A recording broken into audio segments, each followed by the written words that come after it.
రామ్ అనే అతను లవ్‌లో ఫెయిల్ అవుతాడు. లవ్‌లో ఫెయిల్ అయిన రామ్‌కి ఇంక నా లైఫ్ అయిపోయింది. ఇంకా నేను ఏది సాధించలేనని డిప్రెషన్‌లోకెళ్ళిపోయి ఏ పని చేయాలన్నా నా నా ఆలోచనల నుంచి నేను బయటికి రావట్లేదని ప్రతి ఒక్కళ్ళకి అదే సమాధానం చెప్తాడు. అలాగే బాధపడుతూ పాస్ట్‌లో ఇలా చేయకుండా ఉండాల్సింది, అలా చేయకుండా ఉండాల్సింది అని అతని ఆలోచనలతో అలా రోజులు గడుపుతా ఉంటాడు. తను బాధపడటమే కాకుండా తన చుట్టూ ఉన్న వాళ్ళని కూడా బాధపెడుతూ ఉంటాడు. అయితే అది చూసిన ఒకానొక స్నేహితుడు తనకి ఒక మాట చెప్తాడు. ఏమని అంటే, "మన ఊళ్ళోకి ఒక గురువుగారొచ్చారు. నువ్వు వెళ్ళి ఆ గురూజీని కలిస్తే నీ ఆలోచన అనే లూప్స్ నుంచి, నీ బాధ నుంచి నువ్వు బయటపడగలవేమో. ఒక్కసారి వెళ్ళి చూడు" అని చెప్తాడు. అనగానే రామ్ కూడా చాలా హోప్‌తో వెళ్దామని నిశ్చయించుకుంటాడు. ఇంతకీ రామ్ ఆ గురువుగారిని కలిసాడా? కలిసిన తర్వాత ఆ గురువుగారు రామ్‌కి ఇచ్చిన సలహా ఏంటి? తను ఆలోచనలనే లూప్ నుంచి బయటపడ్డాడా? అనే విషయాలు ఈ ఎపిసోడ్‌లో తెలుసుకుందాం. Welcome back ladies and gentlemen. నేను మీ గాయత్రి పూర్ణిమ. మనలో కూడా చాలామంది ఇదే ప్రాబ్లంలతో సఫర్ అవుతున్నారు. జరిగిపోయిన విషయాన్ని గురించి అదే ఆలోచిస్తూ ఆ బాధ నుంచి, ఆ డిప్రెషన్ నుంచి బయటికి రాకుండా నిరంతరం అదే ఆలోచనలతో సతమతమవుతున్నారు. సో, మీకు కూడా అలా అనిపించుంటే ఒక చిన్న కమెంట్ చేయండి. సో, ఇంతకీ రామ్ తన ఆలోచనల నుంచి బయటపడగలిగాడా అనే విషయాన్ని ఈ వీడియోలో చూద్దాం. ఇంకా ఆలస్యం చేయకుండా వీడియోలోకి వెళ్ళిపోదాం. అయితే గురువుగారి దగ్గరికెళ్ళిన రామ్‌కి చాలా బాగా రిసీవ్ చేసుకుంటారు గురువుగారు. అయితే రామ్ చూడగానే, "నీ ప్రాబ్లమ్ నాకు అర్థమైంది. సరే ఇక్కడే వెయిట్ చేయి, ఇప్పుడే వస్తానని" గురువుగారు లోపలికెళ్తారు. ఎళ్ళిన గురువుగారు ఒక గంట వరకు రాకపోయేసరికి రామ్ అక్కడే వెయిట్ చేస్తాడు. వెయిట్ చేసిన తర్వాత గురువుగారు ఒక గ్లాస్ ఆఫ్ వాటర్‌తో బయటకొస్తారు. రామ్‌కి ఏమీ అర్థం కాదు. అప్పుడు రామ్‌ని గురువుగారు క్వెషన్ అడుగుతారు. "రామ్, ఈ నా చేతిలో ఏముంది" అని.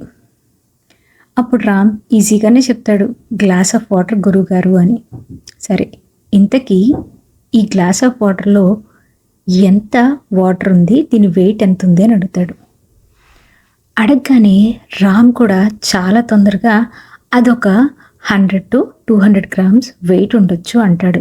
అనగానే గురువుగారు అంటారు, "సరే, ఈ గ్లాస్‌ని నేను 1 అవర్ పట్టుకుంటే, ఇలానే పట్టుకుంటే ఏమవుతుంది" అంటారు. అనగానే రామ్ ఇమ్మీడియట్‌గా "కొంచెం చెయ్యి నొప్పి గురువుగారు" అంటాడు. అనగానే, "సరే, మంచి సమాధానమే చెప్పావు. మరి ఈ గ్లాస్ ఆఫ్ వాటర్‌ని నేను ఒక హాఫ్ డే అంటే ఒక 12 గంటలు మోస్తే పట్టుకుంటే ఏమవుతుంది" అని అడుగుతాడు. అడగగానే రామ్ "చెయ్య బాగా నొప్పి గురూజీ" అని అంటాడు. "చాలా బాగా చెప్పావు. మరి ఈ గ్లాస్ ఆఫ్ వాటర్‌ని నేను 24 అవర్స్ అంటే 24 గంటల సేపు పట్టుకుంటే ఏమవుతుంది" అని అడుగుతాడు. అడగగానే ఇంక చెయ్యి పనిచేయటం మానేస్తుంది అండ్ ఆ ప్లేస్ అంతా నంబ్ అంటే స్పర్శ లేకుండా అయిపోద్ది అని చెప్తాడు. మరి అలాంటప్పుడు ఏం చేయాలి రామ్ అని అడగగానే వెంటనే "ఏముంది గురూజీ, ఆ గ్లాస్ తీసి కింద పెట్టాలి" అని చెప్తాడు. అవునా, ఇంతకీ దీంట్లో ఏం మారింది రామ్? మనం గంట పట్టుకున్న 200 గ్రామ్స్ ఆఫ్ వెయిటే ఉంది. 12 అవర్స్ పట్టుకున్న 200 గ్రామ్స్ ఆఫ్ వెయిటే ఉంది. బట్ దీంట్లో ఏం మారింది అంటావు? అనగానే రామ్ ఒక్క నిమిషం ఆలోచించి, "పట్టుకుని మోసే విధానం మారింది గురూజీ. అంటే ఫస్ట్ 1 అవర్ మోసారు, తర్వాత 2, తర్వాత 24 అవర్స్ అంటే భారం అయిపోయింది కదా" అన్నాడు. "మరి ఇన్ని తెలిసిన నీకు నీ ప్రాబ్లమ్స్‌ని నువ్వు ఇంకా తలలోంచి తీసేయకుండా ఎందుకు మోస్తున్నావు" అని అడుగుతాడు. అడగగానే అప్పుడు రామ్‌కి అర్థమవుతుంది. గురువుగారు ఈ ఎగ్జాంపుల్ నాలో ఉన్న బాధని తీసేయడానికి చెప్పారు అని. దాన్ని పక్కకు నెట్టి నీ లైఫ్‌ని ఎందుకు కొత్తగా స్టార్ట్ చేయలేకపోతున్నావు అనగానే అప్పుడు అర్థమవుద్ది రామ్‌కి.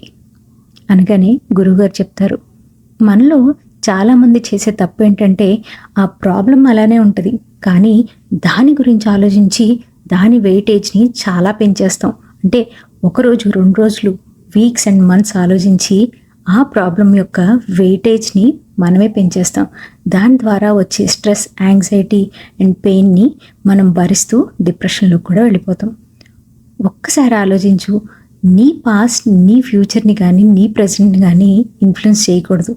ఎందుకంటే అది అయిపోయింది కాబట్టి.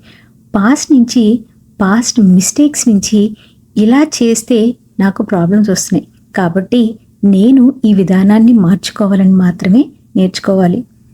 సో ప్రతిరోజు కూడా ఏమన్నా ప్రాబ్లమ్స్ వస్తే సాయంత్రం వరకు ఆలోచించండి. ఆలోచించి వాటిని అక్కడే వదిలేసి హ్యాపీగా నైట్ పడుకుని నెక్స్ట్ డేకి ఒక ఫ్రెష్ పర్సన్గా మీ డేని స్టార్ట్ చేయండి. ఇలాంటి మరికొన్ని వీడియోస్ కావాలంటే ఈ ఛానల్కి సబ్స్క్రైబ్ చేయండి, షేర్ చేయండి, లైక్ చేయండి. అంటిల్ దెన్ సైనింగ్ ఆఫ్, మీ గాయత్రి పూర్ణిమ.